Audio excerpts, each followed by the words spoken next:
چنانچہ میں آپ کو ایک عجیب واقعہ سناؤں کہ حرم شریف کے ایک بڑے مشہور امام ہیں قاری سدیس، وہ سب اماموں کے بڑے امام ہیں۔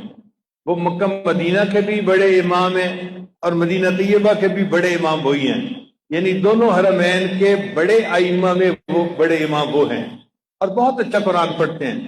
اللہ ان کو جزائے خیر عطا فرمائے۔ انہوں نے اپنا واقعہ سنایا، کہنے لگے کہ میں بچپن میں بہت شرارتی ہوتا تھا اور بہت تنگ کر دیتا تھا لوگوں کو۔ ایک دفعہ ہمارے گھر میں مہمان آئے تو میری والدہ نے ان کے لیے دال بنائی، جیسے دال چاول ملا کے کھاتے ہیں۔ کہنے لگے کہ دال بن کے پڑی ہوئی تھی، مجھے کیا شرارت سوجی، میں نے ریت کی ایک مٹھی بھری اور میں نے دال کی ہنڈیا میں ڈال دی۔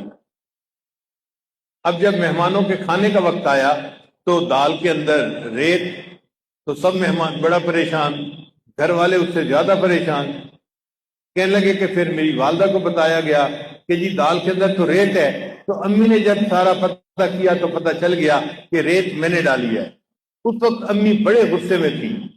کہنے لگے جب بہت غصے میں تھی تو انہوں نے غصے میں اس وقت مجھے یوں کہا کہ بیٹا تو نے مجھے بہت ذلیل کیا ہے شرارتیں کر کر کے، اللہ تجھے حرم کا امام بنا دے۔